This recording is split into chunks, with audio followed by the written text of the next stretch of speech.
Split 1 of the 2019 OPL. I am Nick Boy Richardson. I'm here, you're here, and there's other people here too, because I can't carry this show alone. I've got Rusty and Ejim on the couch. Boys, Howdy. how are we? I'm good. We're good? Yeah, I'm pretty good. I'm having a good day. I'm going to let you guys in on a secret. It's been a good vibe around the office this afternoon. Okay. It's been nice. We've been getting into this. It's been a good week. You've got a new season, Yeah. new patch, new hero. There's a lot of newness. How are your ranked placement matches going, Rusty? Oh, me? All right. So I've committed this season on one of my accounts, and I've only played on it so far, to only play Bard and Ivern and see how high I can get. And so far, I am undefeated, so it's going bloody well. How many games? How 3 many games. 3 games. Okay, that's pretty good. We have a good win rate because I'm 4 games deep, and I haven't committed to like 2 champions. I've just been playing blind pick Tahm Kench. So I'm just the guy that literally makes sure that everybody else in the game has no fun. And I'm 4-0 as well, so I'm having a bloody great time. Desk. Yeah. That's good. Are you undefeated? How are you going? I am undefeated because I have yet to be able to qualify to play ranked games in League.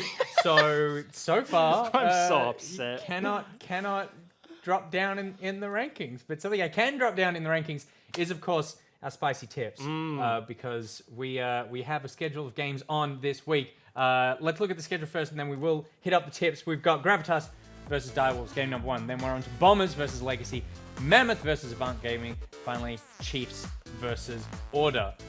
There's some good games here. I feel like all of these games are exciting to me as a tip master. Master. Yeah, as a fan of League of Legends. As the guy that ate the chili literally the first time. The tip Once. master. That's 1 out of 2 chilies. Yeah, okay. Yeah. It's a higher win rate that you got in solo queue. So That's true. Speaking of the tips, let's check them out for this week. What we have on the line. It looks like I have a lot on the line here.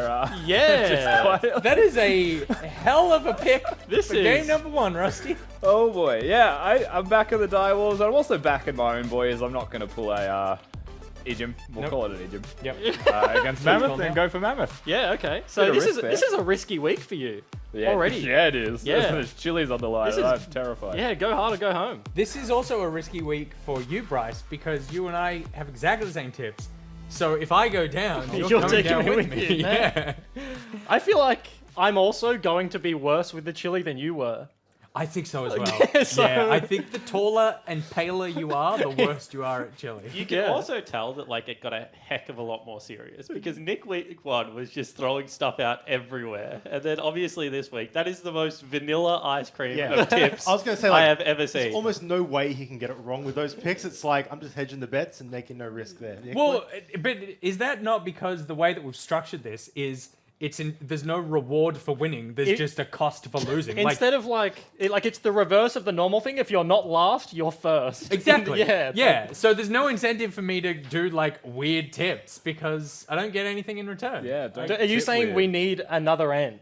There needs to be prizes Yes. for the winner, Yes. but also a punishment for the loser. We should totally do that. Are we allowed to do that? It's not gambling. It's prizes. The producer's saying yes. Brilliant. Okay, we'll figure out a prize for the winner and then we'll get that involved as well. But let's take a look at game number 1 because it is, of course, Gravitas versus Direwolves. Let's run down the Gravitas roster.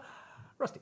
Absolutely. Coach is going to be Juve, still going to be Juve. Stage coach, of course, Ejim next to me is the head coach of the team. Parbu, the all-star top lane, is still going to be there once again. Prayless in the jungle. You got Hayri, the most wholesome man in esports in the mid lane. Strongly agree. Raid and Decoy, of course, are your bottom lane of Gravitas. And a good, decent start, I would say, from them in week 1. It was just a 1-1 showing in the end, but a lot of promise was displayed by the Gravitas boys. Yeah, I like that. Very happy with how week 1 ended up. You know, we had, I feel like, an easy game and a much harder game, and I'm happy with where they ended. 1-1 week after week 1. It's good. And you feel, obviously you can't give too much away, but have you felt that the first weekend of stage games sort of like solidified the team? Everyone came together, got through maybe some nerves and... Yeah, well, because, I mean, I can speak specifically for our team, but I feel like for everyone overall, right? Like, it's week 1 of the OPL. There's a bunch of rookies in just, like, this split in general. We have Hayri, and, like, this was his first OPL game, so, like, getting week 1 out of the way, like, he will feel much more comfortable on stage. This is a team built from, like, pieces of other teams as well as the rookie as well. So Franken team. Yes, Franken team. But I feel like we're not the most Franken of teams. That's true. But I think that I'll still Speaking claim it, Franken, you know? of Yeah. course. that team might be sitting next to you. Yeah. Yeah, Potentially. the most Franken of teams. Do you mean my team? I think Or are you so. saying Yeah. Direwolves? Well, because it's, yeah, but either, it's either Direwolves, it's either AV, or it's Legacy. Yeah, I don't think a feel like Direwolves is a Franken team because like Direwolves is basically entirely people who weren't in the OPL put in, whereas AV is very much The like mishmash. we've stolen good players from all the other teams. Players from teams that weren't necessarily perceived as top teams as Yeah. well. So that's definitely a fair statement to make. Got like 5 legs. It's like, how do we make a person out of this now? That's what I'm trying to say. All right, let's take a look at the baby Franken team, the Direwolves. So we're going to take a look through the roster here. Coach Charlie on stage. They still have Coach Curtis. Behind the scenes, but Biopanther in the top lane. Udisoft is the jungler. Getback, who had a pretty good week 1 performance overall. I think Andrew and Corporal will round out the bottom lane, but I feel like the solo laners of this team is where I want to look towards their success. It's obviously, as we just touched on, very young roster. Biopanther came in rookie of the split. He is now the veteran with a single year's experience, but they will be rallying around him. And I think given especially the Akali performance from Getpack last week, they did show signs of promise.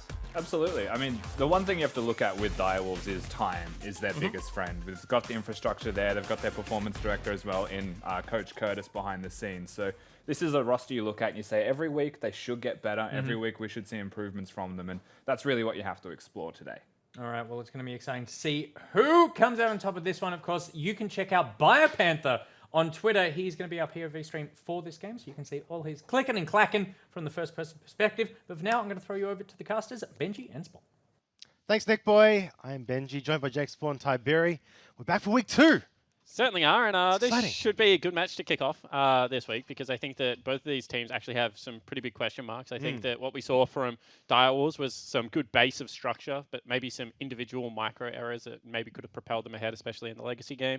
And then what we saw from Gravitas is like stages of very good ideas and execution and stages of kind of being confused on Summoner's Rift. And I think that both of these teams are in a similar situation where they wouldn't have necessarily, you know, the shot caller or the roles and responsibilities, however they do the communication part of the game, down pat just yet. To my knowledge, neither of these teams were really boot camping, you know, November, December. They more came together during the January time period. So we'll see whether they continue to grow and evolve in kind of the more finicky details of League of Legends. Okay. I'm actually curious from you, because we've seen these guys play 2 games now each. Yep. Coming into the split, we had expectations for these teams. After the first week, did you kind of get what you expected out of them? Yeah, I think so. I think Direwolves I thought would be a little bit worse. Individually, they were fine, but they didn't really blow me away, to be honest. Gravitas, I think that there was a lot of stage nerves from a couple of their players, and I want to see how that progresses. Really, I'm looking towards their mid laner, in Harry Kang, or Harry, or whatever you want to call him, to be maybe the primary carry of this team, but it is unfair to say that a rookie is going to explode onto the scene and do that from day one. So I think that they've done a great job. You know, this is a team that you probably only have positive things to say, because if that was their first one performance, how do they come out and evolve as the season goes on? Exactly, yeah. We are in the champ slate for game number 1. I actually passed the Direwolves earlier on as they were coming in, and they looked kind of happy. They looked excited and ready to play. It's good mood from them, at least. Yeah, absolutely. I mean, the Direwolves are a super positive team, and I kind of mentioned it on the desk, and people kind of took it as a backhanded compliment, but this team has got the best infrastructure around it in the OPL, in my opinion, and I think that still teams are trying to play catch-up, and from my perspective, as long as they continue to push themselves on the individual level, which people like Biopanther certainly have been able to do, then this team has a really big ceiling, because I think that the team play aspects are just kind of a given. If you're a part of the Direwolves lineup, you're expected to play good team League of Legends. So, you know, as long as people like Corporal and Getback are able to elevate that individual level that only comes through playing the game a lot, then they should be in a fine position as this season progresses. Absolutely. We are going to go through the bans quickly as the teams are knocking them out fast and furious. It is Akali, Aurelia, and Xin Zhao being knocked out for Gravitas, and then Direwolves have taken out Vladimir, Aatrox, and the Cassiopeia that we've seen a lot of. Yeah, so you kind of got Urgot, Lucian, as well as potentially Galio still left up as the OPs. It's going to be Lucian locked in, makes a lot of sense. Ray Decoy came from Legacy, which means they know how to play Lucian Brawl. That is Lucian instantly locked in. Urgot as well answered with Biopanther. I want to point out we are playing on patch 9.1. So the recent patch that came through yesterday, we played, I think it's next week in the OPL. So get ready to watch out for that one then. And we have got the Urgot and Victor. Yeah.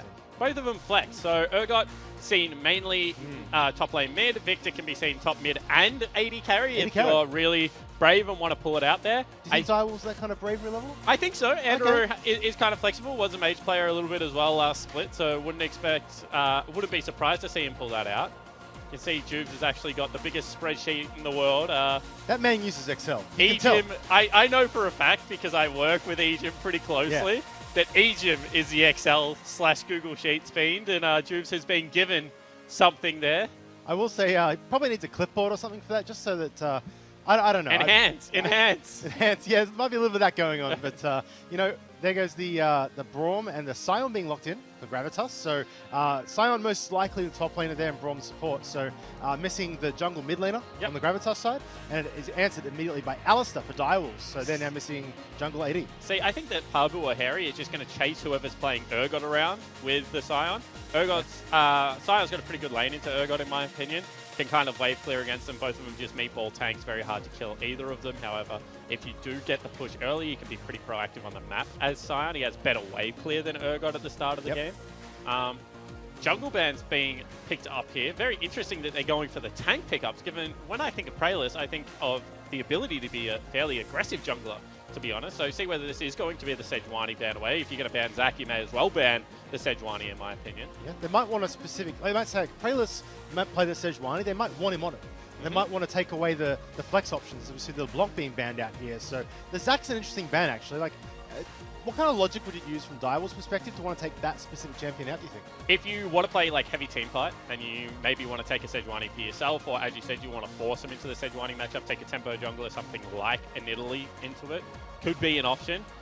It's also just one of those picks that if you are going to play Victor bottom lane, low mobility, you just don't want to be engaged on. You can't really reliably expect an Alistar to be able to stop that elastic slingshot, so just getting away one of the more frustrating champions. Yep, Ezreal Vayne taken off for Gravitas, so hitting that 80 carry slot pretty hard there. It's like Sejuani picked away, so there's the option there. So they didn't really leave it open. That was their plan. They had the first pick there. So now Gravitas, how they respond? They need a mid laner and a jungler here. Yeah, potentially. And, you know, this is going to be the blind. And really, they had to go the jungler on the side of Direwolves to not ruin their flex options on red side. It's always important to keep one of them available. So I would expect them to go like quick jungler, something like Lee Sin maybe. Maybe even a Kha'Zix. And then something just really standard in the mid lane. That has very much surprised me in Evelynn. Evelynn jungles very quickly and can get in behind lanes, but you've already got such a tanky comp coming out of the Direwolves. If this Evelynn does not have impact, you know, for the first couple of levels, you know, up until about level 7, not really all that much going to be achievable against such a beefy lineup. We don't see Evelynn that much in the OPL either. Like, I think, like you mentioned, the Sejuani, Zacs, the big tanky ones we see. Kha'Zix, he did hover it for a bit, maybe considered it. We just see Zoe being picked up here from the mid lane for Gravitas. Well, why don't we see Evelynn that much? Yeah, Evelynn's just one of those champions that like is a solo queue stomper kind of. Requires a lot of coordination to be able to get her in behind and flanking without feeding. And I think we saw Balkan play it really well, where he got scouted out on his camps, but just used the tempo that Evelynn picks up through, you know, very quick clearing to be able to get river control. And then if you get an advantage, you can't really contest her 1v1, so you have to take multiple people towards it. So I think it is a coordination issue. Also, if you're not a great Evelynn player, she's one of those characters that you have like either 100 games on or 0. You're either an Evelynn player or you're not. Kind of have a different playstyle. And as you said, we do have a couple of vanilla ice creams in the OPL, you know, a couple of tank junglers, a couple of aggressive junglers. Really only Sybil and Balkan strike me as the off-meta junglers. And, you know, now Prayless joins the fray. Yep. Speaking of non-vanilla, though, Yasuo being picked, and it is a flex down to the bot lane for the Victor. So Yasuo mid does combo very well with the Alice that was picked up earlier. Combo's great with Sejuani, because Sejuani's passive means that any auto attacks stacks up her stun. So if you go into a lane with a Yasuo, especially a side lane where he has Phantom Dancer, you don't even have to do anything, as I said. You just let him stack the passive up, and then you hit E, they get stunned. Yasuo guarantees himself a knock up on a Tornado and kills someone. So one of the strongest 2v2s, honestly, at the moment is Sejuani plus Aurelia or Sejuani plus Yasuo, and they've been able to get one here for the Direwolves. Yeah, I actually say, as we've been following through this draft, the Direwolves have had some weird picks. The Zac was kind of out of place, but now that you look at the finished product, you kind of looks like a masterpiece of a puzzle put together. Zac denied immediately to protect the Victor bot lane, like you mentioned. And they've got Evelynn now. Do you think Evelynn's going to make much of an impact here? Actually, we do have Juice joining us on the cast here, the stage coach for Gravitas. How you doing? Good day, guys. How are we? You owe me an apology. I do actually owe Jake an apology, but I did warn you before the game. So Jubes and I have the same shirt on. So Oh, wow. We are. Oh, there's a subtle colour We are difference, stylish. that is a Hugo shirt. It's hot outside, It is. but we're scorching inside. Absolutely, Yeah. mate. Talk to me about the Evelyn pickup. Yeah. We were saying that Evelyn is one of those champions. You either have 100 games on or 0 games on generally as a jungler. What do you think it brings to this comp? I think it's just like if you can get a free level 6 on Evelyn, which generally you can against Sejuani, then like, you know, Evelyn's a good pick. It's like the problem with Eve has never been late, like mid game or like post 6. It's always been like, how do you get to 6? So I feel like this game we have like a free level 6, and like from the look of Direwolves comps, it's very chaotic. So if we can just remain like civilized to a sense and just play lanes out, then we'll be alright. And I want to ask you about a player in particular, Harry. Player of great interest, actually, between both of us. We've talked about him for a long time. You saw his debut last week, played a couple of games. How is he going? How is he liking the professional environment? And what is the ceiling of this player? Because it must be pretty high. I think Harry, Yeah. I think Harry has a very high ceiling, like to that of the top OPL mids in the league. Like he reminds me a lot of Roma in terms of playstyle, and so like when you watch them play and you see the aggression that they have, and there's like a sense of no fear, they're very similar. And so, yeah, like, you know, I think Harry is at a level even now where he can contest for being one of the better mids one of the best or better mids in the OPL, however which way you see it. So I'm super excited to see him just settle into stage, because stage is obviously a completely different game. So I just want to see him get games under his belt and see how he goes. Fair enough. I want to ask a little bit about the Direwolves comp, because you're drafting against it. When they locked in Victor, they kind of had a flex for it. Did you pick it being going into 80 carry slot, or did you sort of not quite know until the end? When they picked, I think they picked Urgot and Victor first two, Yeah. right? So it's like when you pick that, in my head, they're not picking solo lanes that early, and they're not just going to show us like that is our solo lane. So yeah, when we were going through our pick band, we knew like that's a potential for a flex. So it's nothing. We aren't looking at it and like, oh wow, that like there's a real curveball. Like I said, I think the Direwolves comp just thrives in chaos. So it's like it's really up to us just to like not. I'm not gonna say stoop to their level, because it's that it's not a sense of like how good they are as players, but in sense of that they're champions. Don't stoop to their champions levels kind of thing. So yeah. Fair enough. Well, thank you very much for joining us, Jubes. Best of luck in the game, and good luck for the future games this season. Thanks, guys. All right, we're going to have a look across this map. Early on, we did notice that Gravitas did a bit of a blue side invade there. And then we just saw the counter take there by the Direwolves, just reacting very passively. No big fights early on here. Yeah, and I think that makes sense, right? Because you're having a look at it, and if you're Gravitas, you're saying we can guarantee bottom lane push. You've got Lucian Braun, one of the strongest level 1, level 2 duos in the league. You're going into a mage, so he's going to need time to scale up. So you invade at the same time. Ubisoft does the right thing, says, you know, I've got top side and mid lane push, so I'm going to be able to control his top side jungle. So I'm just going to go towards that. They both take a full clear. They're both going to take a scuttle crab each. So really both junglers just playing pretty respectfully, in my opinion, and making a good read on the map. Lots of people would want to try and kick that invade out, but as an Alistar level 1, unless you're in the brush before them, you're not doing anything to kind of negate an invade of that kind of that late. So I think that's a good call from Direwolves, and this is what I'm saying, that structurally, this team's good. A little bit of gank going on here. Zoe caught a little out, but is able to walk into safety. I'm very curious. Early game here, whose prerogative is it to make plays?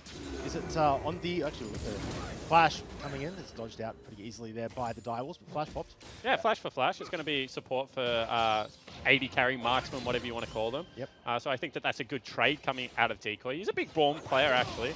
As Jules was saying, I think that it's kind of the Evelyn. It makes some windows. As bottom lane, we have a fight. Oh, Boilen going in. In fact, Alistar caught way out. He's going to go down. First blood to Lucian. And that was either like a really strange ward going up, which I can't see the time on that ward because it's in front of the Gravitas logo. Yeah, so that was a strange ward. They were trying to catch Evelyn. You kind of already knew she was there. Probably should have let the wave be frozen on you. That's some undisciplined play coming out from Corporal. Yep. Yeah, just goes for the ward, in fact, Jake. Yeah, absolutely. That's what I was saying. So, like, the wave's frozen, right? Andrew can't get access because he hasn't got summoners. So, even if you know Evelyn's there, you're not going to be able to approach the wave. If you don't spot her straight away, you're probably still not going to be able to approach because, you know, you don't have a flash on your 80 carry or mage. I'm really struggling with this at the moment. So it's kind of a crappy situation. Yeah. We'll call it 80 carries for this game just to keep it simple. Yeah. I thought it was very interesting as well because Evelyn was there like 3 seconds ago. You didn't even give her time to walk away there. Like, yeah, if she sits in the brush for 30 seconds, then catches you out, fair enough. But that was just a bit too much from the Direwolves there. But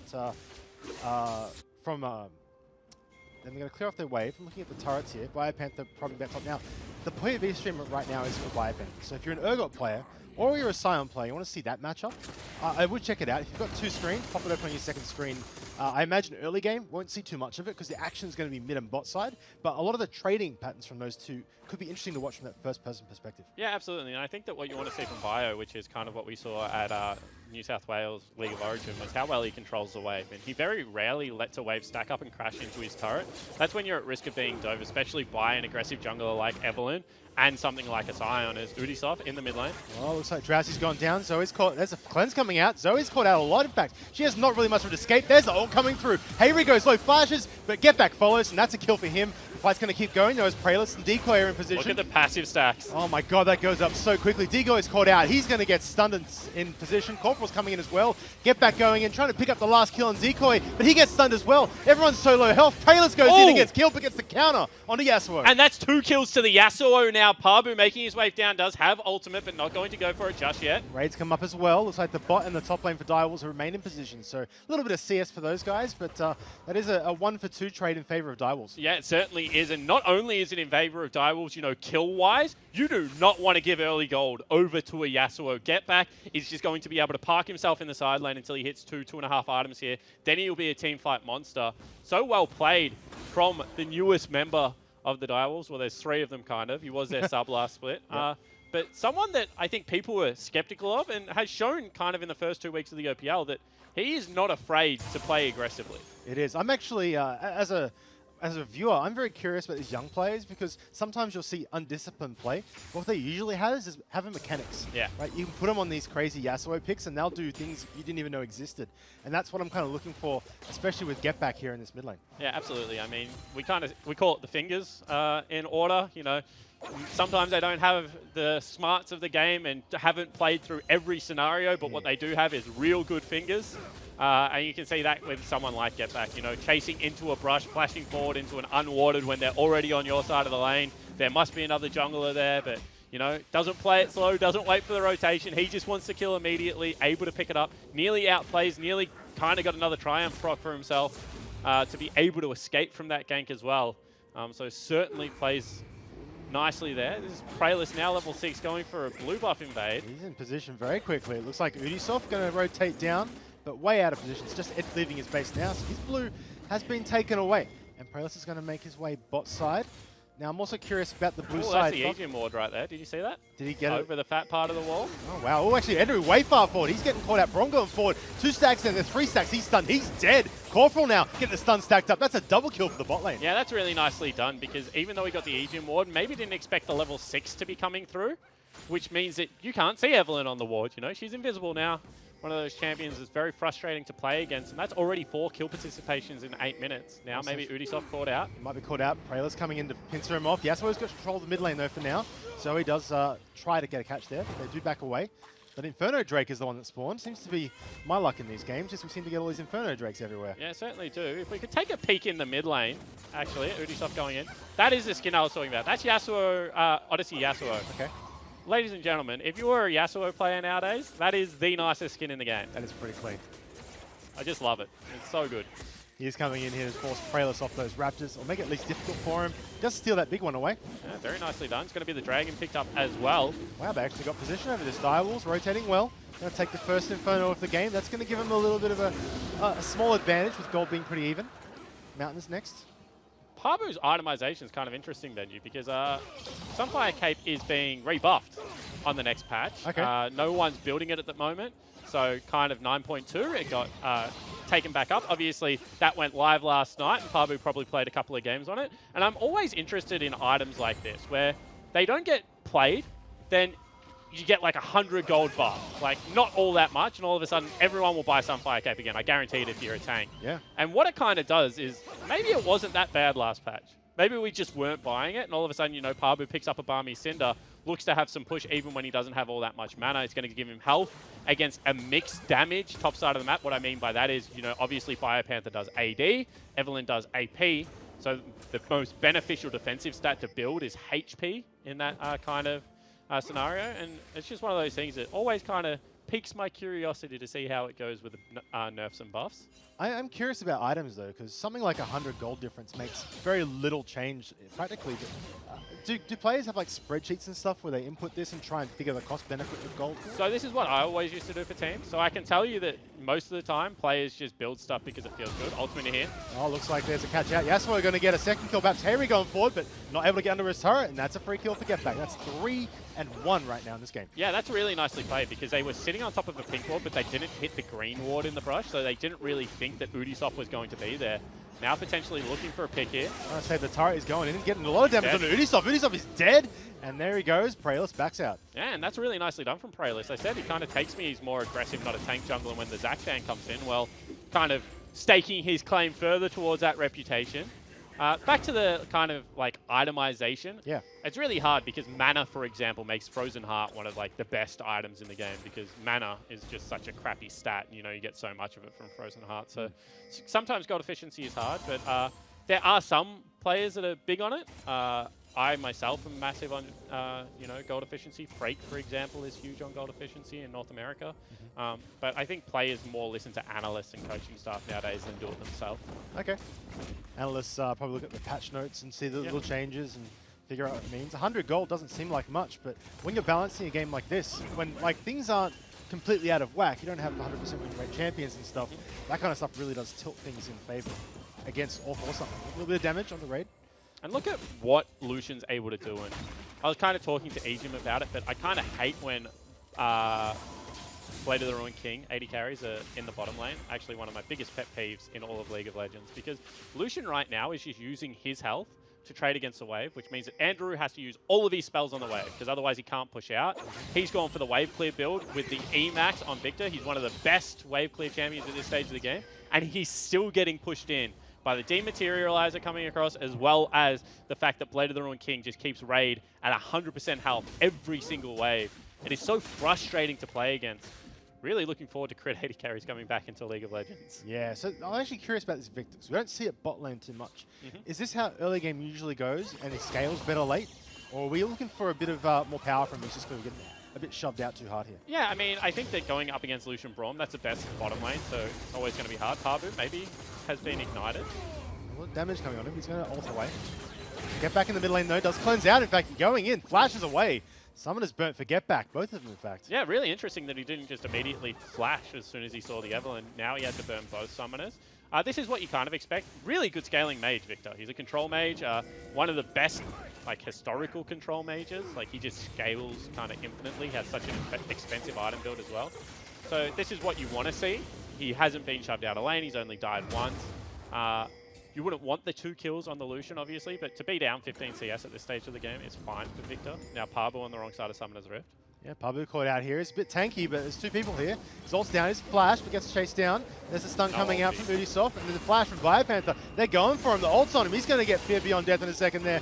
Pabu's going to go down. Yeah, and that's really nicely played there from the duo of the Direwolves. This is kind of where I said I was looking for their success. On Ubisoft and Biopanther, they have the most synergy. However, what they've had to do is sack bottom lane completely right now. They're going to lose the turret potentially on next wave. Yeah, well, plating drops in 20 seconds, so that'll make the turret a lot easier to kill. Oh, ult going down to wave clear here. In fact, this bot lane's getting very desperate to keep this up off the turret. Yeah, and they go for the headbutt pulse combo as well. Stuck under turret there. Praelis low on health, but with that ult coming out from Raid, they're just going to force those 2. Oh, wow, that was a big hit from that turret onto Raid. Yeah, it certainly was. Heat Up was there, and I think it was the 4th or 5th turret shot that was going across. Really important to note that Direwolves have got both neutral objectives against the turn of play right now. You can see that they've got themselves an Infernal Dragon. They've also just picked themselves up Rift Herald. However, they cannot stay in this bottom lane. They are about to get dove, and they will probably die. The dive is underway. Andrew flashing back, but Praelis does a ton of damage. There's 1 down. Corporal's in all sorts of problems now. 3 people coming in. Ubisoft coming from the counter gate. Look at Get Back from the left-hand side here. He's going to come in and do a ton of damage. Biopanther's in position as well, and Pabu. There's a party in bot lane, and looks like everyone's invited. Get Back here. He has a lot of damage, but the tower is down, and Gravitas are going to back away. Yeah, and that's really nicely done from Direwolves. However, they did have to expend a lot of resources. You can see that Ubisoft had to come down here, didn't have the flash available, wasn't able to guarantee any knockups. You know, Biopanther also used the teleport, which I'm sure they would have loved to keep. And that's kind of just undisciplined. I would have liked to see Direwolves back away from the turret, take what we call a tempo reset and teleport into the top lane, which is what Andrew's now done. Because that would have meant that Raid and Decoy are still caught hitting that turret for a little bit longer. You know, they can't back away, otherwise they don't get local gold. And potentially you can pick up this top lane turret before there's any response, drop Rift Herald mid lane and look to just out-rotate them around the map. This is something that old school Direwolves were really famous for, but sticking around trying to defend, you know, high risk, high reward play doesn't work out. Though. Just like rotating in, get back, Ubisoft and Corporal. They can land some stuff to good position. Everyone's caught, in fact. Alistair going in. Actually, he's looking to disengage. Corporal's just going to die. San from the back hits Ubisoft, and Pavu's doing a ton of damage to him. Decoy coming in now, misses the stun. Ubisoft going to try and walk it out. Can he get away? There's the slow from Pavu, but he does dive over the wall, and Ubisoft will escape. And it's only going to be the one kill in the end. However, still so much use one more time. You can see that kind of the full map reset is here. Mid lane turret now going to take a lot of damage. Biopanther heading over, and this is just Direwolves compounding their errors. It is, you know, fact, yeah. Not taking a tempo reset, then still contesting top lane turret as if, you know, they should be there 30 seconds earlier. Trying to go for an invade onto the blue buff means that they all get caught out. Drag in now because, you know, jungler had to be forced back. Support was dead, had to burn ultimate again. Going to go even further into Gravitas' favor, and this is what Juve said he wanted to see out of his team. He wanted to see them play very disciplined, you know, reactionary League of Legends, because he's right. The Direwolves lineup, they want to get into a scrap, but you can't do that if you haven't got 10 members there. Yeah, that top turret does go down. That top turret, I think, what you mentioned at a tempo reset makes a lot of sense, and you saw only it's getting taken now could have stopped that entire sequence of events happening. Looks like Direwolves are going to respond. A little bit of a reset's happened now. That mid turret is going to go down, and we're going to go into a mid-game now with both teams sort of just backing away for a moment to regain their position. Yeah, and I mean, that's what we should have seen from Direwolves, but it shouldn't have cost them 2 kills Yep. and, you know, a flash on Corporal. So this is really nice regathering of their wits, and it's something that's impressive to see out of a young lineup. You know, the fact that they get it wrong the first time and they say, you know what, whoa, take 2. Let's reset on the map. You know, let's head towards top lane, take that down. We know they just took Dragon. They can't be enforced. You know, we have this Rift Herald. Let's use that to be able to take down mid lane turret. So I like the fact that they obviously have hit the restart button and gone back to the game plan. Now really interested to see how they park Andrew mid lane and help out Getback's lane, because he's got the level 11, got himself, you know, nearly the Sterix. Oh, San ulting in, looking for Andrew. Andrew is on CC. He's taking a lot of damage. Looks like we're trying to peel for him, but he's going to go down. That's a kill for Gravitas as they siege mid lane. Yeah, and so, you know, once again, they skip steps. They haven't been able to gain control of mid lane. Get Back hasn't set up the 1-3-1 yet. Ubisoft in some trouble. Ubisoft is in trouble. San's going to CC. Biopanther comes sprinting in, looking to buy some time for Ubisoft to get out, and he does. But the tower in mid lane does fall. Sleepy Trouble Bubble again. They can keep going if they want here. There is a lot of damage, in fact. Biopanther taking a lot of poke. This mid turret is taking a lot of damage. Yasuo is rotating on the left-hand side here. See him coming over. That'll force Gravitas away. But they get mid turret, and they get most of that tier 2. Yeah, and this is one of those things, right? Why did the rotation come across there from Get Back? He could have probably stayed in that lane. You know, potentially could have looked to sweep away his split push, but feels forced because of how much pressure, you know, Parbo is able to put on those turrets, how much damage Praelis is doing right now to always be at the fight. They've never been able to go into the 1-3-1. Every single time they look for it, they get caught out of position. What you want to see as a 1-3-1 is that they get control around the river area, and then Andrew gets access to the mid lane wave, pushes it out, and then you can go join either Get Back or Biopanther's lane. What we've seen every single time that they've looked to do that is someone gets caught out somewhere. You know, this time around, Andrew had to drop ultimate, wasn't able to flash away, wasn't available, and weren't able to secure any map pressure. Like, this is much better. You know, they disappear into Fog of War. They're gaining some form of vision control over one side of mid lane, and once again, they should be playing towards Get Back. Now, Goz there's a duo lane in top lane for Gravitas. This should allow the Direwolves to just continue to try and push up and try and attack this unit that ultimately want to take down the last remaining outer turret for Gravitas. They do. Those two solo laners, the Yasuo and the Urgot, are very hard for Gravitas to match here. They look in the group, and we see wherever Andrew goes, looks like Gravitas are trying to rotate in on that. The last few fights have been centered around where's Andrew right now and how Gravitas collapsing in. Yeah, because you're exactly right. It's kind of the jungler plus the Lucian Braum that's strong right now for Gravitas, and then you've got a 2-kill Urgot and a 3-kill Yasuo. So you kind of don't want to play around them. You want to play around the weak, you know, 0-7 versus the 5, you know, 1 at the moment. So really smart play from Gravitas, and this is the discipline that I like to see out of teams. Like, you know, I'm really impressed by what Juves and Ejim have been able to do with this lineup, because as we said, it is kind of a Frankenstein. But this is a team that is playing very coordinated, very disciplined League of Legends. See whether we get a fight here, however, because they are 4 members strong and Biopanther's sprinting up. There's exhaust going down. Harry's going to try and dodge around that one. Prayerless coming down as well. The top line now rotating into defend the turret. It's like Gravitas here. Oh, actually flies forward. Evelyn going for it. Biopanther turns around and starts putting damage down. A lot of damage on the Prayerless. He's forced away. That was everything used there from Prayerless. Used the flash, used the ultimate, all to just try and close the gap. Nothing really worked. So now they know that that 4-2-4, Evelyn doesn't really have the tools available to skirmish. And they can, once again, just play this one slow, put it on the slow burn. Yep, they did save the top turret, but I don't know for how long. Get back's good, actually. Wave clears that one pretty easily. But it's only so long until he's going to get forced away from that turret. But meanwhile, bottom lane, you know, that's going to be a free turret picked up for Biopanther. He's already got himself a 50 CS lead over the Sion. He's about to go up a level. You know, this is what a 1-3-1 versus a 1-4 does. Someone should get stuffed out. Get back here, getting pushed away like we mentioned. They're going to probably take the turret down here. No, they don't. They do save it. Oh, maybe. Yeah, they do, actually. Raid going forward. That shield there did save it for a moment. But top turret falls, but so does the bottom. That's an even trade across the map. Yeah, it certainly is. And you would argue, you know, getting Biopanther ahead, making sure you have a super tank on the front line is probably more beneficial than, you know, 3-way split of gold for the 80 carry jungler as well as support. In saying that, that is 2 items picked up right now for Raid, and I like his position in the game as well. Also gets a stopwatch. 600 gold for the stopwatch passive. You know, 80 carries complained for so long that they couldn't use Zhonya's. And then Riot, in their benevolence, gave them a 600 gold Zhonya's Hourglass. Is just a very kind gift for this kind of game. Like the observers are mentioning, this Mountain Dragon at the spawn will be the next objective to take. A bit early for Baron. See Biopanther coming down. We're seeing the team rotate towards mid lane. Engage straight on. Get back and Udisoft on the front line. Sion diving in, looking for the damage. We've got Prayerless on the right there. He's been called out. He's ulted. He's going to go down very quickly. That's a lot of damage down. Ult coming out, hitting Pabu. He's forced to flash away, and Direwolves are pushing down mid. Yeah, really nicely played from Direwolves. And as we mentioned, they do have themselves a good team fight if they can get to the 2.5 items. Well, that's been achieved for Biopanther as well as Udisoft right now. So they'll grab themselves their kill. They'll go towards a Mountain Drake. Start to extend that lead again. In this game, even though it's a 2,000 gold lead, looks pretty even right now. This is 50-50. This is straight down the middle for me. Mountain Dragon getting taken by Direwolves here. They do secure it. How do Gravitas respond? What are they doing? They're moving towards the top side here, getting a bit of Baron vision with the Crab. Looking to maybe push the top lane out here. This next 5 minutes, I think, is going to be very interesting. Oh, they're starting it. That is a decisive play from the Gravitas team. They have a bit of damage, but do they have enough? Yeah, and their jungler isn't there yet. So even if they do have enough jungler damage, Udisoft's going to be there before Prayerless. They just burnt their TP, which is one of their best engage tools. And now all of a sudden, Direwolf's going to be able to move in and take over this area for free. I think that is the start of maybe some panic, maybe some nerves coming through for this Gravitas lineup. I'm very curious. They did a good job clearing vision out there, but Direwolf still moved very quickly.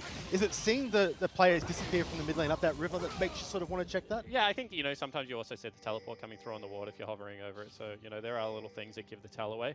But yeah, it is when, you know, you disappear into toggle ward generally, and you're supposed to be taking a reset, that you go, hang on a second, you know, they could be sneaking an objective there. So, you know, you get control of the mid lane. You always want to access Dragon through mid lane. You don't want to walk through choke points. Harry at this stage of the game would be able to blow someone up. So, you know, you walk through mid lane, you get control, and you're able to push in and check that pretty quickly. That's just Direwolves understanding the steps of what you need to go through to secure vision around Baron. And once again, making sure that they're not getting blown out in these games. Yeah, I'm also very curious because last week Direwolves, they went 0-2, didn't have the best start to the league. But I can already see improvements to this team over the week. I don't know what they've been working on over the week, but this looks like an improved team. I'm not saying they're championship winning material yet, but they're moving in the right direction. Yeah, absolutely. And I think even week 1, they kind of impressed me. I think their game against Legacy was kind of a crappy game. And they just allowed the Vladimir to get out of control. And trust me, I'm not going to belate any team for doing that because Order has been taken down from some out-of-control Vladimirs in their time. Thank you very much, Triple. But I think that, you know, this time around, they're showing more of what they were able to show in their first match of last week. And it really does look promising. This looks like a coordinated team. Once again, there have been some micro mismanaged plays, but as a whole, they've taken the disciplined plays. Get back's in the wrong place at the wrong time right now. He has to flash the wall to get out. That's not what he wants to do, but he was kind of pinned there. That or death, I think. Yeah, absolutely. And I mean, you want to take it before they walk into the pit because otherwise they just flash after you and you start a team fight that your team isn't ready for. held it for as long as possible to see if he was going to have a way out, and it just was not going to be the case. Gravitas, getting control. Once again, they're following the steps as well. I feel like I've talked about the Direwolves a lot, but Gravitas, time and time again, have got control over mid lane, walked into the river, cleared vision, and reset up around this Baron. Now, there is a TP ward in their blue buff right now that they have to be worried about as Biopanther swaps back to the teleport. But, in the ideal world, they're able to continue to gain first access to this mid lane, push that out with their Lucian Braum combo, and continually walk into that river and continually gain control over the Baron area. And eventually, whether it's Get Back, Andrew, or Corporal, who are all very squishy, will make a mistake and, could potentially lead to Baron for this Gravitas lineup. Indeed. See Andrew getting a lot of the jungle CS right now. Team probably trying to get him caught up a little bit. CS-wise, he's a little bit behind, but gold-wise, he's about 2,000 down on the Lucian, which is quite a big chunk of gold at this point in the game. Yeah, absolutely, but it's mirrored by kind of a 3,000 gold lead right now for Biopanther. And let me tell you, tank items, if you have a full tank item, which is about 3,000 gold over your opponent, it feels very, very good. Does indeed, of course, in the mid lane, pretty even. And, the jungle, Evelyn obviously has a bit of a lead there with those 4 kills. I'm curious if they haven't gone for the teleport play here right now. Biopanther still has that teleport on the blue bar. Yeah. And they really walked through that choke point there where something like a flash headbutt pole into Yasuo ult, into Ubisoft ult, would have been able to shut down a lot of aggression. They're obviously very confident that Biopanther can draw Sion back into this bottom lane and they can get the numbers mismatch, because otherwise I would have expected, any team in the OPL to look at a play like that and try and force. Yep, that's what we mentioned. The teleport difference is a big deal right now. Of course, you can see Pabu's in the top left there. It's about 2/3 of the way completed. Once they're mismatched, you're going to see a bit of back and forth as teams use teleport to try and gain advantage. But if we wait a bit longer, maybe they both sync up again and we get a bit of the just split pushing going on. Yeah, it is only 26 minutes into the game, and these aren't really the aggressive comps that we're used to seeing right now out of the teams. A little bit more slow burn coming out of Gravitas. And you can see that Get Back has kind of stalled in his item build, goes towards a QSS even though he has the cleanse, which is interesting because I would have liked to see him try and stay aggressive in this matchup. Praylis's potency on the map, as I mentioned, kind of slows down at this stage of the game. You grouped as 5, Evelyn can't really do all that much. She got spotted for a second there and had to sneak away. Throws a cheeky spike out and catches Andrew. It's back and forth here. The Biopanther's rotated back up, which is a sign they've kind of given up on the play. Now, Mountain Dragon is up. That is an objective. Yeah, this is interesting because they've been caught out. Oh, my God. Sion's having to ult away, and he's going to escape. But that's a cooldown pop. Now, Direwolves, and they're all grouped up, are going to be able to move into this river and have priority over this Mountain Dragon. Yeah, and that's really strange, right? Because they had Harry in the top lane. He's catching a wave, pushing it past river, trying to get, a pressure point on the map for Get Back to have to go answer. Then all of a sudden, Praylis starts up the dragon by himself, and the other 3 members are still just sitting mid lane. They're not conceding the wave at all. They're, trying to beat in the 5 members. All of a sudden, when you have a Sejuani and an Urgot just run at you, you have to use something to get out of dodge. Very nicely done for Pabu to not die there, but does seed over another Mountain Dragon. So 3 dragons right now to Direwolves, who I don't think has been up in gold this whole game, but has seemed to have very firm control over the neutral objectives. Yeah, those dragons are a deceptive amount of gold as well. They do give good stats, and they're good dragons too. Mountain, Inferno, some of the better ones you want. They're Ocean Dragons maybe as Gravitas. You're like, I'll give this one up for free. Yep. But Get Back now back into the top lane. Yeah, it's weird, right? Because different comps want different dragons, right? Yeah. Playing, as a Zoe, just being able to infinitely spam, take some poke and, continue to siege. Maybe Ocean Dragon's really good, but, as someone like a Yasuo, having a couple of Mountain and Inferno Dragons exactly where you want to be. So, different horses for courses. As an Udyr, maybe you just want 3 air dragons. I don't know. Sprint around. I think hang out with many Udyr players. With the solo laners and side lanes, these mountains are more potent because if you don't answer them for a moment, they're going to take these towers super quickly. Yep, absolutely. And I think, that's one thing to point out from a 1-3-1 is they have such good Baron take. Sejuani plus a melee damage dealer, very good Baron. But they also have really good turret pressure. If someone makes a mistake, if somehow, you can win a 3v4, then this game becomes very hard. And Pabu's down 2 levels now, and 70 CS, and a completed item. And that's nearly going to be the stone plate picked up. Biopanther is going to be impossible to kill. He is. Obviously, the bot lane, Lucian is Meanwhile, rotating down. Urgot is caught out a little bit. He's getting chased down by Sion and Lucian. Biopanther taking a lot of damage. Raiders doing a lot. Direwolves have moved onto the Baron. That's the objective they're going to try and take this. Biopanther trying to buy some time. He's going to die in this bot lane. He's just buying those two members are keeping them there. Engaged by Direwolves. They're going to go in. They're sort of peeling off Baron. Half committing here. 1,000 health gone down. Smite goes down. Taken by the Direwolves. A return kill on Alice. And now the fight breaks out. There's one person in the middle of this. Silent Pabu gets taken down for that one. And that's two. Zoe died as well. Direwolves get Baron. They get 2 kills and 3 kills even. And they take a big fight. Yeah, and that's really nicely done from the Direwolves lineup. You could see BioPanther just buys the maximum time. He knows until he is dead, Pabu cannot teleport away from that play. More gold goes over on to get back. Andrew picks himself up a cheeky double as well. And this is just coordination. You can see they finally kill him. They finally go for the play. But, you know, Windwall's up, blocking it out. You can see a very nice Chaos Storm over the wall, chasing Harry around. Harry not really paying all that much attention to it. Still had Flash, still had Cleanse available. Can't impact the team fight, and kind of a split decision there on how Gravitas wanted to approach that team fight. Yeah, looks like Raid and Decoy getting teleported on here. Might try and follow up with some more damage. There's the stun coming out from the Braum. BioPanther is forced out of that one. Yeah, that's a fourth. Maybe just trying to stop their recall from coming through. Now, if they can Baron up this wave, they will have themselves a free push onto the first inhibitor turret of the game. You can see Lucian only just got back to the base, so there's no real way for the lineup of Gravitas to be able to contest this. Yep, he's trying to clear the wave out there with Harry and his Zoe. But that big cannon creep at the back and a second one joys it. They're going to put some siege down. They're going to push out that. Wow, Corporal takes a ton of damage from that Harry. Zoe. And Harry takes a bunch in return. This turret here is going to get abandoned. Direwolf's going to keep pushing forward. Now it's the base. Can they push in here? And this is big because the wave clear is so low. Harry didn't get to base on that. You know, there's still 2 cannon creeps there. Pabu will walk up one more time, but I'm surprised we haven't seen any more aggression come out. You can see Praelis once again on the flank, looking for a way into this fight. Yep, looks like Direwolves are going to rotate up in the jungle, smelling something being off. Where is the Evelyn? Not in the base. Well, she's probably behind us somewhere. Going to disengage from that one. They take the turret. You ask if maybe there was some more there to take.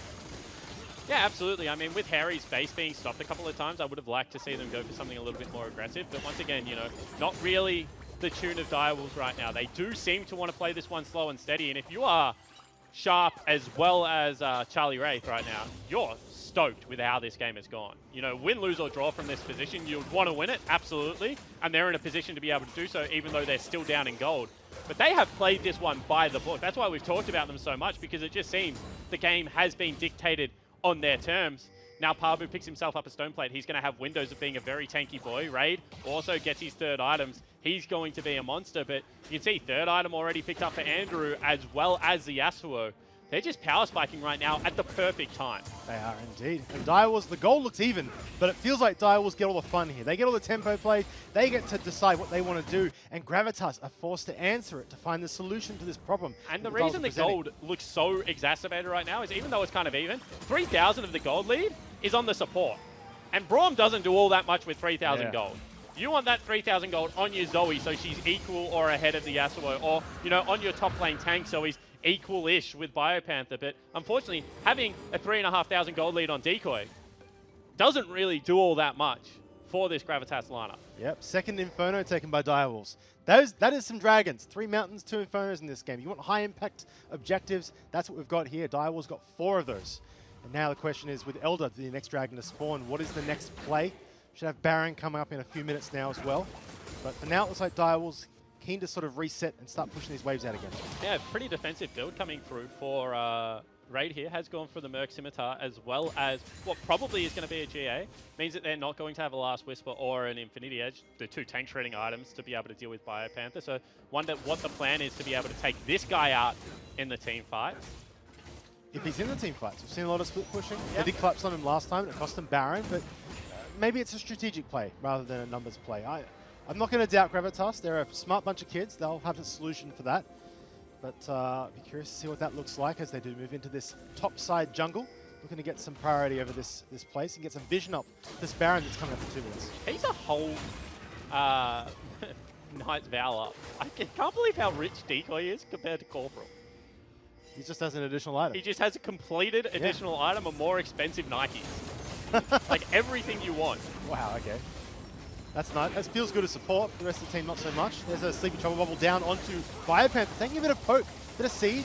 That was a great wind wall there by Yasuo. Oh, another Sleepy Trouble Bubble. They might be in trouble here. Might be in trouble. There's a lot of damage. Biopanther low. There's the knock-up. He's getting the collapse spawn. He has to flash out. The engage comes forward. Corporal is dead. They're trying to follow it up here. Andrew's on the front line. Ubisoft's being slept. He's going to get killed as well. Does he go on the base? No, he does escape. But still, everyone's on low health on Direwolf's side, and Gravitas have full health bars. Yeah, and that just might be Baron. I don't know what Direwolves were really doing there. You can see that, actually, yeah, still a minute on it. Very nice point there, Benji. I like that.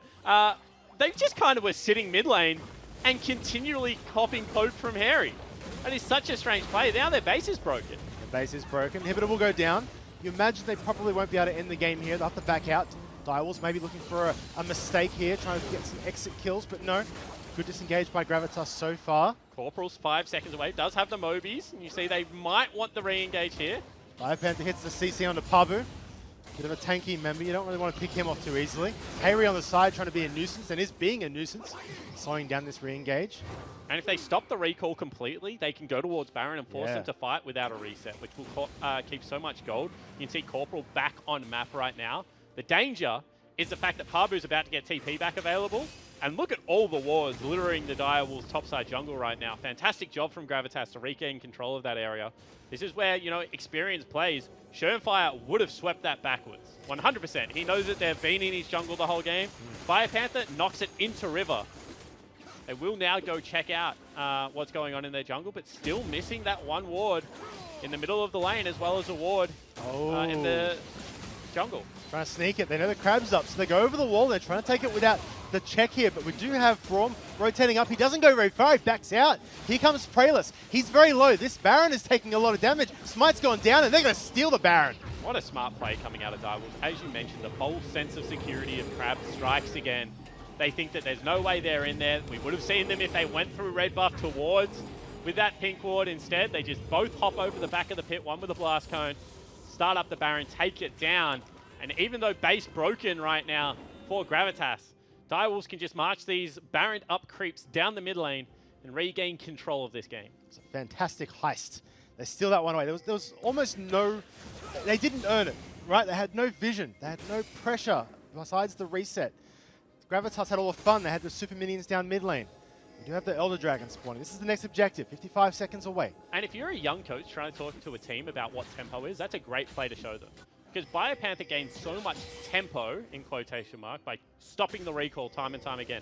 All tempo is a right to make the first move. Direwolves stopped the bases enough that they knew Gravitas weren't going to contest and fight for vision, and that meant that they were able to pick themselves up a free Baron purely off, you know, smart play. There was nothing micro about that. That was just a heads-up brainy play coming out of this Direwolves lineup. Yep. So the vision's being moved down the bot side jungle. Direwolves have the tempo now with this Baron buff. Sieging down mid lane.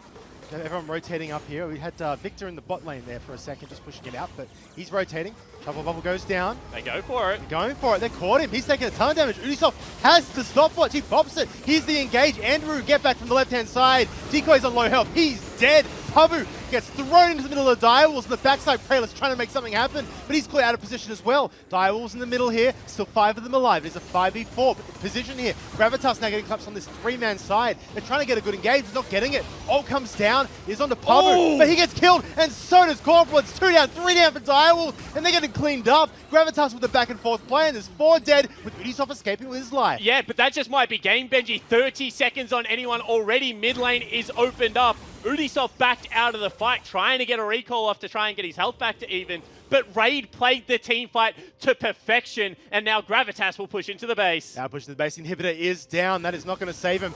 Ubisoft only hope there is Hyuso's Bannon up creeps to slow down Gravitas, but they're not doing a good job. Super minions coming in, prepared earlier. 2 of them, in fact. This first turret's falling down. It's going to die. Ubisoft doing his best to delay. He's going to delay 25 seconds. That's not going to happen. Nexus is open, and Gravitas, they're going to clean up this base. They're going to take a win. Direwolves still undefeated, or still yet to get a win, but Gravitas can move to 2-1. That's a heartbreaker if you're the Direwolves. You feel like you've done 90% of the game right there, but Gravitas, just through very good team fighting a couple of times, were able to pull that one back. hats off to Raid. He had a stellar performance, 5-0 and 5. Decoy as well. You know, he said his gold didn't really matter, but what did matter was the fact that the reason he had a big gold lead was he was playing very well, and his positioning in those team fights very good. Gravitas, I mean, obviously knew how to play a very difficult to execute comp, but once again, made some mistakes and stuck with the play, and this is what probably is going to be a recurrent theme for a lot of these new teams, you know, like the Gravitases and the Orders and the Direwolves and the Legacies, is throughout the games, you're going to make fumbles and you're going to make errors, and it's how you pick it back up and continue with the game. And, you know, you've got to credit both these young teams, because even though Gravitas won the game, lots of mistakes back and forth, but, you know, really Direwolves able to propel himself forward and Gravitas able to stick in it. Yeah, we've seen a lot of teams in the OPL start out splits, looking weak and not getting wins. But Direwolves doesn't look as much like those teams in the past. I won't name them, but they look like they can beat teams, right? Oh, absolutely. I'll name them. They're not a Hellions or a Tectonic or something like that. They look like they're going to be able to push forward and take victories. In saying that, I mean, you do have to question like how they don't close that game out on double Baron buff and why they're looking to take fights. Why they didn't go back to their 1-3-1 that was so successful with the Yasuo, who had an infinity edge in the side lane and no one could really touch him. But at the same time, then you got to, you know, credit people like Ejim, you know, good draft, the ability to lock in the Scion, who's just going to run it up mid lane if you go into that. There's just so much positives to look at from both teams. You know, I really enjoyed that game. That was actually a pretty good back and forward performance. Yeah, I thought it was a great game as well. Both teams looking very good, but Gravitas gets the win. We're going to throw it over to the couch to break it down. It's your boy, it's Nick Boy. It's me. It's your boy. It's Nick Boy. Bryce, congratulations on the win. Thanks, bud. You did most of it. Sure. I'm fairly certain the Scion would be Nurgot, though. Yeah. I Yeah? think that was probably one of the biggest points of contention over the course of that game. It's definitely a favorable matchup. You're hitting at the draft, right? I think we're obviously going to break this down a bit, but I want to start there because that was a very close game. It was a very slow game, but I actually really respect and like what they did in draft. This was very obviously Direwolves coming in, wanting the Urgot. They have to give something away, and then they ban away like something like the Vladimir. They leave up the Lucian, knowing full well that Gravitas is going to be like, okay, let's get Lucian for Urgot, and they got like a reasonable match up top. Scion is a good answer, but like Biopanther played it very well. But I really like coming into that. Like I really like Direwolves' plan coming into this game. Yeah, even to the very last moment of draft when the last champion was picked for Direwolves, Ejim was like, it's a Yasuo early bot lane, and then they flexed that as well with the Victor that they locked in. So, you know, at the end of the day, Direwolves drafted in a very smart way to get what they wanted and try and do the best they can with the rest. Because usually in draft, you get something that you want, and you have to deal with something that maybe you don't want as well. It's not always perfect to, you know, draft for having just winning everywhere. Well, if you have 3 winning lanes and a winning jungle matchup, the other team is mega boom. Like that's a disaster. Well, something else Direwolves did well. Get Back seems to be settling in nicely. Yeah, Get Back's someone that we'll have to continue to watch as the split goes on as well, because so far so good, I would say, from him when it comes to his laning and his mechanics generally in the game. The only thing that you'd look at from this one and say a couple of big oopsies was the last team fight, mainly, where he was the person who went in following his team, and that trust fall costed him a bit in the end, where that may just be that he undervalues himself in that position. And putting himself in a spot where he can be killed is what ends up losing them a lot of that game. Dies with QSS, Stopwatch, and Cleanse available. So besides that, however, I was really happy with what Get Back did in that game. Because it's also the comp around him. Like this was like a last pick Yasuo into flex mid, and then they have an Alistar, they have a Sejuani. Ubisoft spent a bunch of time around the mid lane. So it was something that was like, he was facilitated by the rest of the Wolfpack. They were putting a lot of resources mid, especially given the state of what happened bot lane early. They died to Eve, and then that lane is an absolute disaster. But it was certainly like a lot of eggs in his basket. The last fight didn't go their way, but this game was so back and forth in so many moments. Direwolves had points where they just had a massive lead, and not in terms of like gold lead, but just in pressure and control on the map. Gravitas the same much earlier on in the game. There was a Baron sneak like over a wall, blast plane over into the pit. Gravitas had no idea. So this was a very slow. Juve said in the interview, like, we just need to remain civilized. This was a civilized game because everyone was just like, there was like a long period of like 5 or 6 minutes where Scion would just rotate up to the group, look for a play. If it didn't happen, he'd go catch the wave. Biopanther on Urgot would just do the same thing, and everybody is playing respectfully. It was a bit like someone do something. Yeah, but nobody's willing to just like Hail Mary the game. But it was just a very respectful, like, gentleman's agreement. Like everybody's just waving at each other in mid lane and trading vision when they could. Well, we've got one of those respectable men with us right now. He's with Benji. It's Pabu. Thank you, Nick Boy. I'm joined by Pabu, the winning top laner from Gravitas. How you doing? How do you feel after that win? Pretty good, pretty good. It wasn't exactly, our cleanest game we didn't put them out of contention. We didn't stomp them, but I was pretty happy with how the boys played. They remained really composed and we kept working towards our win conditions. And as the game got tougher, we just kept finding ways to get ourselves back into the game. And so I'm really proud of the boys.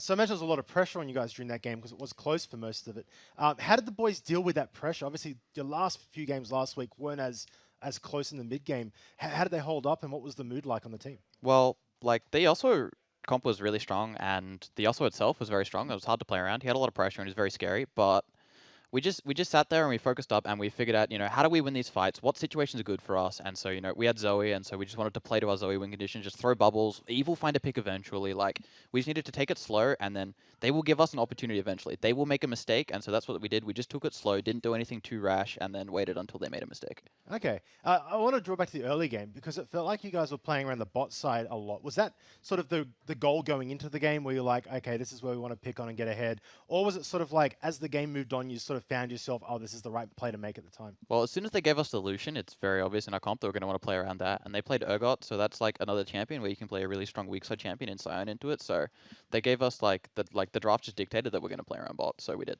Fair enough. You guys have another game tomorrow. You play against Order, first game up. You've obviously prepared for both teams this week. How do you feel after this win going into that game? Well, it was a bit of a shaky game, but my confidence is a bit higher because of how well we handled a tougher situation. Mammoth was rough, but this one was also a situation that could have gone really badly, and so people players stepped up in the team and took control and made sure that everything was going to plan. So I'm pretty confident going into Order. Okay, cool. And obviously tonight you've got a little bit of time to recoup before your game tomorrow, sort of like a day. Are you going to take it easy? You guys going to go back to the hotel or wherever you're staying and look over the game and try and fine-tune some things? What's the plan Usually we watch the rest of the OPL with the boys, and we'll have a draft meeting with Bryce. We'll figure out what we want to do for the next day. So there is a bit of downtime, but we've got a plan for tomorrow. Sounds good. Well, best of luck tomorrow with your games. Nick Boy, I'd love to have you break down this game and our next one if you could, please.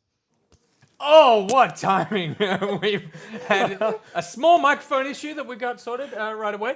No, hang on a second. I don't even